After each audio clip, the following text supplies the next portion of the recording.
Hello friends, आप सभी का स्वागत है अपने चैनल क्रेजी एमएस कोचिंग में। आज हम आपके लिए लेकर आए हैं यहाँ पर कक्षा 6। समय आपको 3 घंटे का दिया जाएगा। सामाजिक विज्ञान का जो आपका 14 तारीख को पेपर है, तो यहाँ पर आप देखेंगे 14 नवंबर का। तो यहाँ पर 14 नंबर को जो पेपर है उसका पूरा सोल्यूशन रियल लेकर आए हैं। तो अर्धवार्षिक मूल्यांकन, तो आशा करेंगे आप सभी को अच्छी तरह समझ में आ चुका होगा। तो ये कल ही आपका जो पेपर है यानी आज ही आपका जो कल ही जो आपका पेपर है 13 तारीख है, कल आपकी 14 तारीख को ये पेपर है। तो चलिए बिना टाइम खराबी जल्दी से पूरा देख लीजिएगा। तो यहाँ पर आपको इतनी जानकारी 5-4 पेपर आपने कंप्लीट कर लिए हैं, तो ये सभी जानकारी तो आपको यहाँ पर समझ में आ चुकी होंगी। तो इनको तो आप अच्छी तरह से कर लिया होगा आपने, ठीक है। तो आशा करेंगे आपने कर लिया होगा। तो चलेंगे आगे, यानी 5 पेपर आखिरी पेपर रहेगा आपका ये, ठीक है। 5 पेपर आपका कंप्लीट है, 6वां पेपर ये रहेगा सामाजिक विज्ञान का। तो यहाँ पर आपने कंप्लीट कर लिए होंगे। चलिए बिना टाइम खराब किए यहाँ पर आप पहला क्वेश्चन पर आ चुके हैं दोस्तों। तो यहाँ पर पहला क्वेश्चन आपसे पूछा जाएगा, कानून और व्यवस्था को बनाए रखना मुख्य रूप से किसका दायित्व है। तो यहाँ पर पुलिस का दायित्व माना जाता है कानून और व्यवस्था बनाने का। इस प्रकार अगला क्वेश्चन आपसे पूछ लिया जाए, तो यहाँ पर दिया गया है, तो यहाँ पर लिखा गया है दूसरा क्वेश्चन, आप अपनी छात्रवृत्ति की राशि निकालने के लिए किस संस्था के पास जाएंगे। तो यहाँ पर विद्यालय में, या फिर ग्राम पंचायत में, या बैंक में, या अस्पताल में अपनी छात्रवृत्ति की राशि निकालने के लिए किस संस्था में जाएंगे। तो यहाँ पर निकालने के लिए अगर छात्रवृत्ति जाएंगे तो विद्यालय से तो आती है, निकालना है तो बैंक में जाएंगे, ठीक है। तो इसका विद्यालय से आती है, परंतु निकालने आपको बैंक में से ही जाना पड़ेगा। छात्रवृत्ति की राशि निकालने के लिए किस संस्था में जाएंगे, तो यहाँ पर बैंक इसका राइट आंसर होगा, ठीक है। ए नहीं, यहाँ पर D is the right answer. इसके बाद देखेंगे दूसरा क्वेश्चन, तीसरा क्वेश्चन। तो तीसरे क्वेश्चन में लिखा हुआ है, अधिक वर्षा के कारण आपके घर में हुई क्षति सर्वे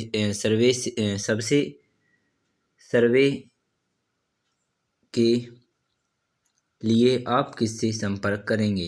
यानी सर्वे करवानी है तो किससे संपर्क करेंगे, तो यहाँ पर स्थानीय शासन से करेंगे, ठीक है। किससे करेंगे, स्थानीय शासन से। तो यहाँ पर आपसे एक चित्र दिया गया है, इससे जो आगे क्वेश्चन होंगे वो दिए जाएंगे। जैसे 4 और 5 क्वेश्चन हैं, इस द्वारा इसी सवाल से पूछे जाएंगे। तो यहाँ पर पूछा है रेखांकित में ध्यान दें और ध्यान से देखिए। तो यहाँ पर पूछा गया है, तो यहाँ पर ध्यान से इसे देख लेना अच्छी तरह से। ऊपर अस्पताल है, यहाँ पर ध्यान रखें, उत्तर है ऊपर की तरफ, ठीक है। यहाँ पर आपका शासकीय माध्यमिक स्कूल है, यहाँ पर एटीएम है, यहाँ पर सुनीता का घर है, यहाँ पर पोस्ट ऑफिस है, ठीक है। तो यहाँ पर आपने अच्छी तरह इस चित्र को देख लिया है। इसके बाद आपको यहाँ पर पहला क्वेश्चन पूछा गया है, सुनीता को एटीएम से पैसे निकालना है तो वह अपने घर से किस दिशा की ओर जाएगी। तो यहाँ पर आपका को समझना है, सुनीता का घर है, उसे एटीएम से पैसे निकालना है तो कौन सी दिशा में जाएंगे। ऊपर उत्तर है, तो उत्तर, इधर पूरब, इधर पश्चिम, तो किधर जाएंगे, पश्चिम की ओर, ठीक है। तो इसका राइट आंसर क्या हो जाएगा आपका, पश्चिम। तो यहाँ पर लिखा हुआ है पश्चिम की दिशा में, ठीक है। इसके बाद 5वां क्वेश्चन भी इसी से पूछा जाएगा। तो यहाँ पर लिखा है, सुनीता के घर से दक्षिण दिशा में कौन सा स्थान है। यानी अगर सुनीता अपने दक्षिण में चलेगी तो कौन से स्थान पर पहुँच जाएगी। तो सुनीता का घर ये रहा, ऊपर उत्तर, नीचे दक्षिण, तो नीचे आएगा तो क्या हो जाएगा, पोस्ट ऑफिस। तो 5वें का राइट आंसर क्या हो जाएगा आपका, पोस्ट ऑफिस इसका राइट आंसर। तो डी इधर राइट आंसर हो जाएगा। आशा करेंगे आपने 5 क्वेश्चन अच्छी तरह से समझ लिए होंगे। इसके बाद चलेंगे 6वें क्वेश्चन में। यहाँ पर लिखा है, वनों की कमी का परिणाम होगा, ठीक है। तो जो वनों की कमी है का परिणाम क्या है, तो यहाँ पर ऑक्सीजन की मात्रा घट जाएगी। यहाँ पर कमी का परिणाम क्या होगा, अधिक वर्षा होगी, यहाँ पर ऑक्सीजन की मात्रा बढ़ जाएगी, मिट्टी के कटाव पर कोई अंतर नहीं होगा। तो यहाँ पर डी सी इधर राइट आंसर हो जाएगा, ऑक्सीजन की मात्रा घट जाएगी, ठीक है। तो यहाँ पर आशा करेंगे आप सभी को समझ में आ गया हो, क्योंकि जो पेड़ पौधे होते हैं वो ही ऑक्सीजन छोड़ते हैं, ठीक है। तो यहाँ पर 7वां क्वेश्चन आपसे पूछा जाएगा। यहाँ पर लिखा है, ऊर्जा का वह संसाधन जो पृथ्वी से धीरे धीरे समाप्त हो रहा है उससे संबंधित उदाहरण है।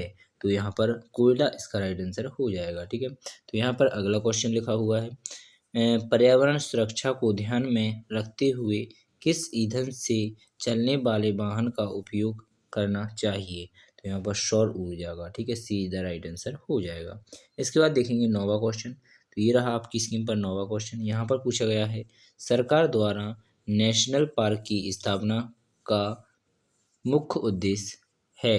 तो यहाँ पर वन्य जीव का संरक्षण इसका राइट आंसर हो जाएगा। इसके बाद देखेंगे 10वां क्वेश्चन।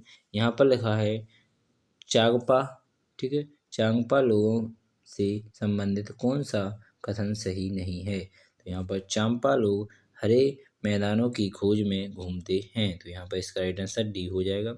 इसके बाद देखेंगे आपने यहाँ पर 10 क्वेश्चन अच्छी तरह से कर लिए कंप्लीट। तो आपको बता दें कि 10 ही तक का वैसे कंप्लीट होता है कि फर्स्ट जो है उसमें 10 तक के क्वेश्चन बताए जाते हैं फर्स्ट पार्ट में, और सेकंड पार्ट में आपको 11 से लेकर 22 तक के क्वेश्चन बताए जाएंगे। ठीक है, तो आशा करेंगे आप सभी को अच्छी तरह समझ में आ गया होगा। थोड़ा और देखना चाहते हो तो यहाँ पर 11वां क्वेश्चन बता देते हैं, तो इसे देख लीजिएगा। थोड़ा 11वां और देखना चाहते हैं तो इस प्रकार हम पूरा बता सकते हैं आपको, परंतु आपको बता दें कि पूरा नहीं बताया जाएगा क्योंकि हम अगली वीडियो में आपको पार्ट 2 में बताएंगे, ठीक है, क्वेश्चन आंसरों का हल। तो आशा करेंगे आपको यह वीडियो पसंद आई होगी, तो अधिक से अधिक बच्चों के लिए शेयर करें। बस इतनी सी आप हम पर कृपा करें। धन्यवाद। बिना टाइम खराब किए नेक्स्ट वीडियो मिलेंगे, अगली वीडियो मिलेंगे। भारत माता की जय। जय हिंद, जय।